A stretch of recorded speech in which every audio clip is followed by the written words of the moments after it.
8वां अध्याय। गर्भ में परीक्षित की रक्षा, कुंती के द्वारा भगवान की स्तुति और युधिष्ठिर का शोक।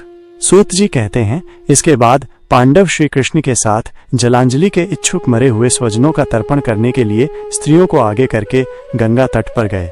वहां उन सबने मृत बंधुओं को जल दान दिया और उनके गुणों का स्मरण करके बहुत विलाप किया। तदनंतर भगवान के चरण कमलों की धूलि से पवित्र गंगा जल में पुनः स्नान किया। वहां अपने भाइयों के साथ कुरुपति महाराज युधिष्ठिर, धृतराष्ट्र, पुत्र शोक से व्याकुल गांधारी, कुंती और द्रौपदी सब बैठकर मरे हुए स्वजनों के लिए शोक करने लगे। भगवान श्री कृष्ण ने धौम्यादि मुनियों के साथ उनको सांत्वना दी और समझाया कि संसार के सभी प्राणी काल के अधीन हैं, मृत्यु से किसी को कोई बचा नहीं सकता। इस प्रकार भगवान श्री कृष्ण ने अजातशत्रु महाराज युधिष्ठिर को उनका वो राज्य जो धूर्तों ने छल से छीन लिया था वापस दिलाया तथा द्रौपदी के केशों का स्पर्श करने से जिनकी आयु क्षीण हो गई थी उन दुष्ट राजाओं का वध कराया।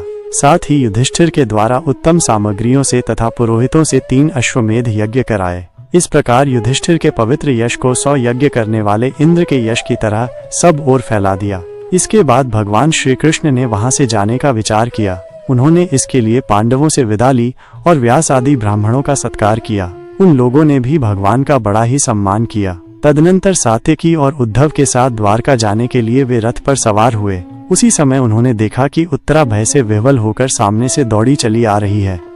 उत्तरा ने कहा, देवाधिदेव जगदीश्वर, आप महायोगी हैं, आप मेरी रक्षा कीजिए, रक्षा कीजिए।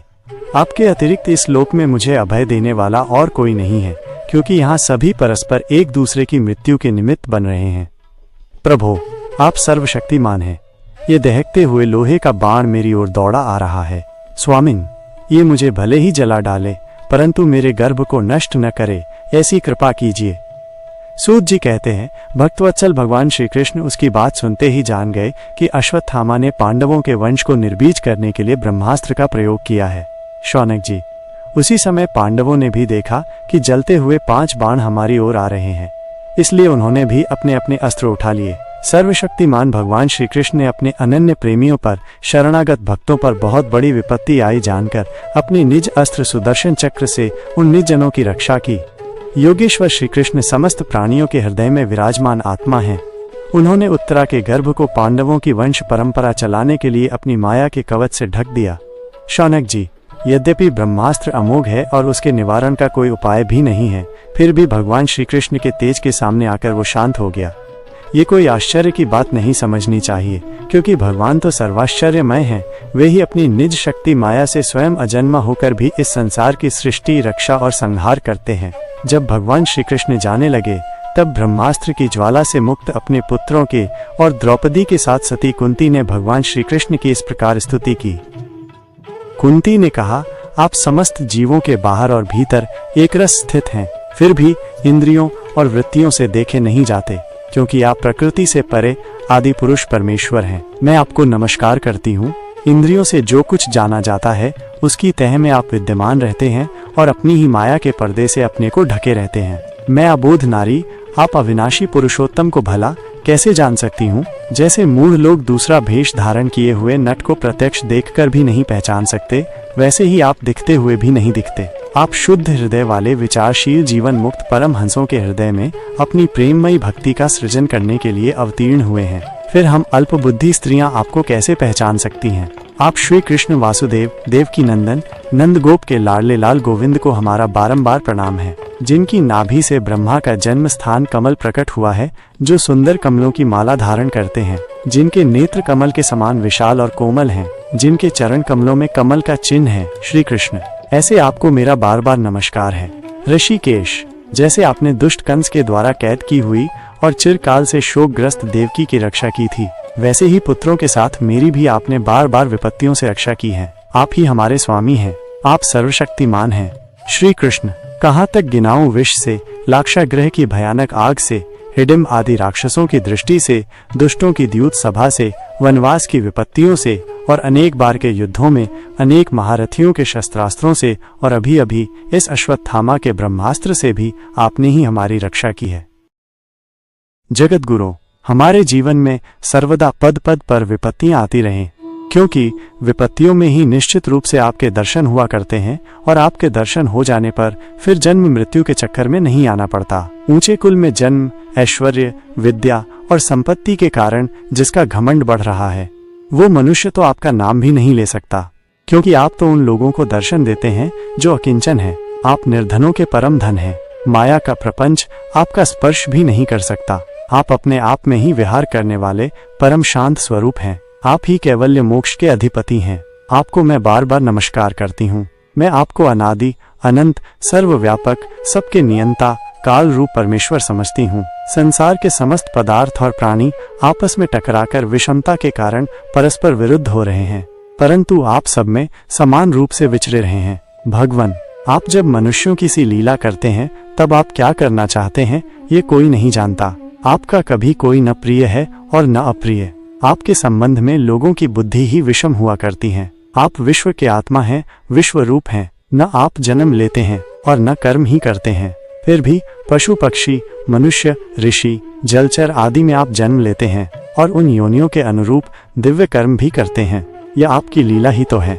जब बचपन में आपने दूध की मटकी फोड़कर यशोदा मैया को खिंचा दिया था और उन्होंने आपको बांधने के लिए हाथ में रस्सी ली थी, तब आपकी आंखों में आंसू छलक आए थे, काजल कपोलों पर बह चला था, नेत्र चंचल हो रहे थे और भय की भावना से आपने अपने मुख को नीचे की ओर झुका लिया। आपकी उस दशा का, लीला छवि का ध्यान करके मैं मोहित हो जाती हूँ। भला जिससे भय भी भय मानता है उसकी ये दशा। आपने अजन्मा होकर भी जन्म क्यों लिया है, इसका कारण बतलाते हुए कोई महापुरुष यूं कहते हैं कि जैसे मलयाचल की कीर्ति का विस्तार करने के लिए उसमें चंदन प्रकट होता है, वैसे ही अपने प्रिय भक्त पुण्य श्लोक राजा यदु की कीर्ति का विस्तार करने के लिए ही आपने उनके वंश में अवतार ग्रहण किया है।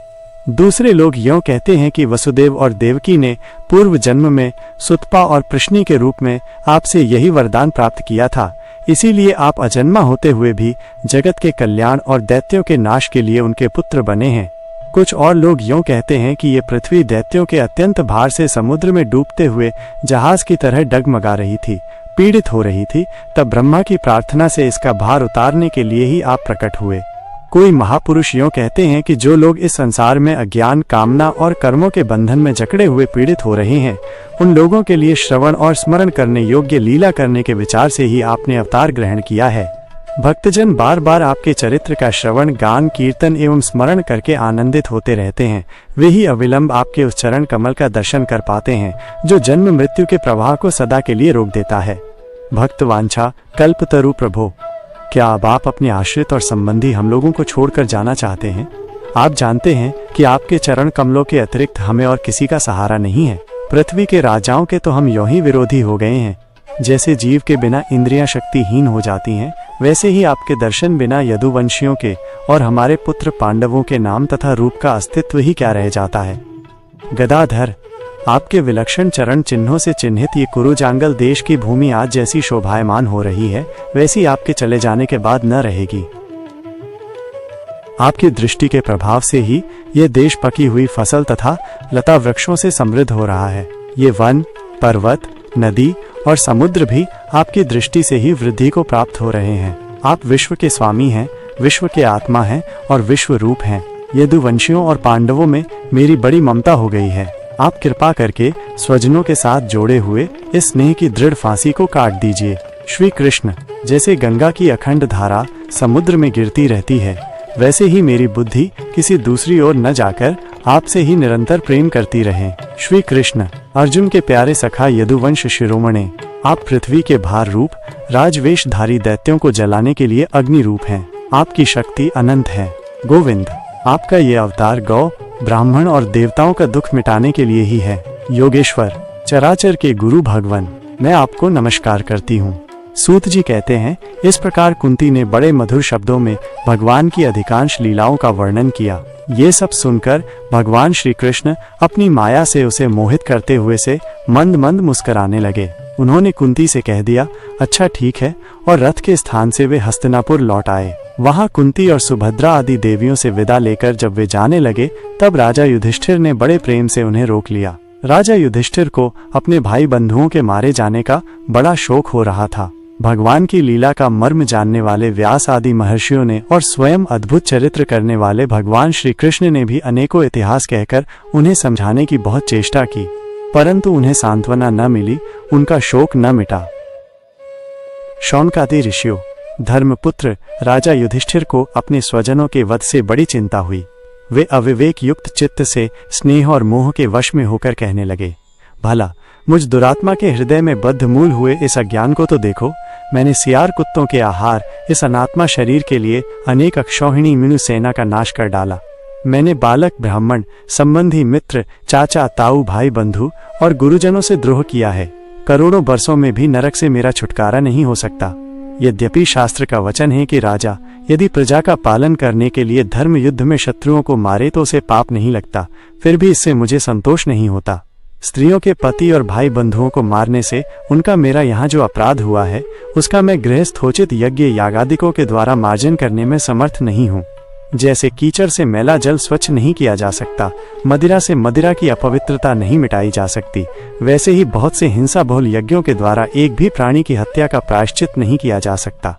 विशेष 21,870 रथ, 21,870 हाथी, 1,09,350 पैदल और 65,610 घुड़सवार, इतनी सेना को अक्षौहिणी कहते हैं।